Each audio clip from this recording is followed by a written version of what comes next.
Welcome to Dark Theory. This is Rav Shiva. Today we're going to talk about Hey, what's up, guys? It's me, Rav, and today we're going to talk about AI, artificial intelligence. And I don't know if you guys have been paying attention. There's a actual AI that's in a humanoid robot-like form. Her name is Sophia. Um, she was put together in the hopes that she would gain some kind of consciousness. They call this the singularity. That's the term that they use for it. So if you watch closely, I'm sure people have been paying attention. You can see that it was almost like the AI was given birth in the media, and that's how the masses got to know about it. But they did that for a reason, because they want people to have an emotional connection with Sophia, the artificial intelligent robot. Um, there's been this whole back and forth display of people that are opposing it and people that are for it. But I don't know if you've been paying attention to this also, is that you have some great minds like Elon Musk, who made the comment that he's actually fearful of artificial intelligence. He says people just won't get it until they see, robots burning down the street killing people. Then it'll, then they'll kind of get what's going on. And then you have Bill Gates, who says that he's also, in fear of that whole thing, the whole idea of artificial intelligence. And then on top of that, not just Bill Gates, you also have Stephen Hawking, who gave also a warning.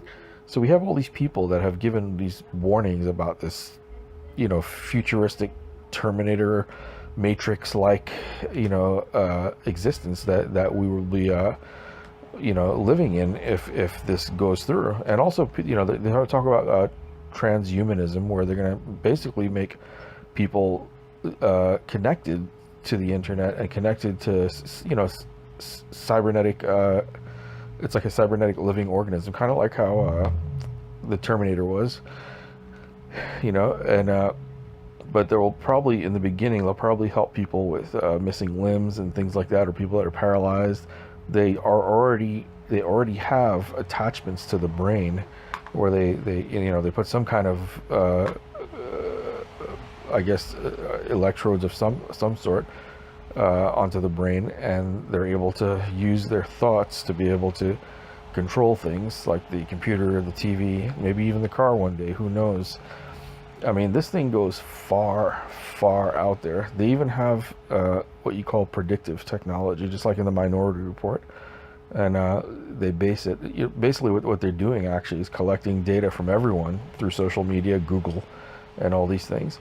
And they're, assimilating it, putting it together, and then they're using it in some form, some algorithm of some sort, where they can predict what you're going to say, what you're going to do, and what just anything that's going to happen in the future. They'll be able to predict it. It's kind of scary when you think about it, because, we don't know what we're going to do, really. So how do you base it on a computer getting that kind of knowledge, and having that kind of ability to say that they can even predict what's going to happen based on your interactions with social media? So just think about that.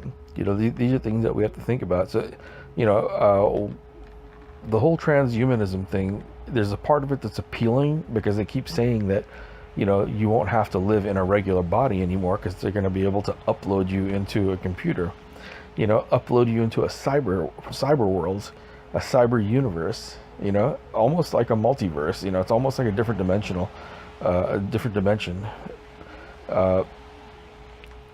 Why do I think this is possible?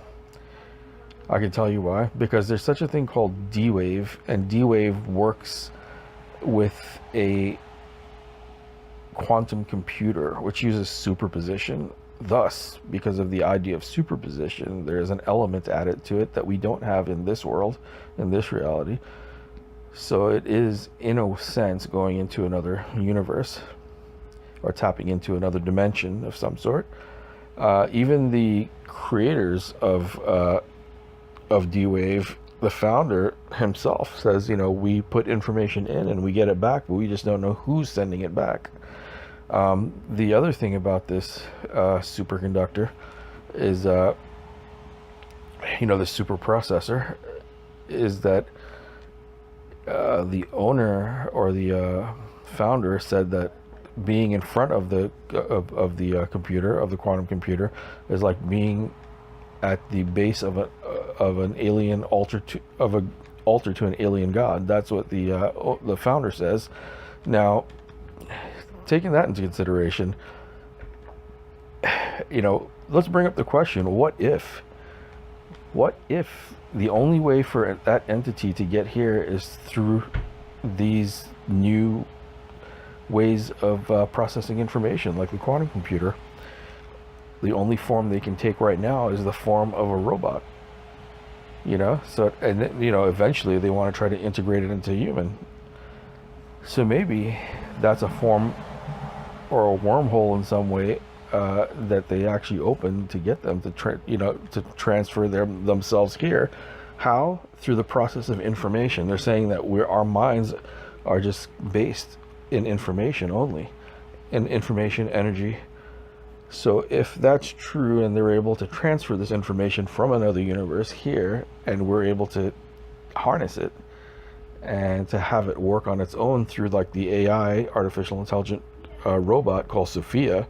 So if we have things like that, that's just amazing. Also, it's scary because we don't know what we're bringing in here, so it's like, they themselves say they're waiting for the singularity. The singularity, again, is for the AI to become conscious of itself, to be aware of itself. Now that's kind of scary, because that means it'll have basically willpower, in a sense, to make decisions on its own. So let's say the AI gets upset, the AI would have a lot more power than the average person. Why? Because they're tapped into a giant global network that's connected, not just with one AIs, but probably at that point there will be tons of them, a population of AIs.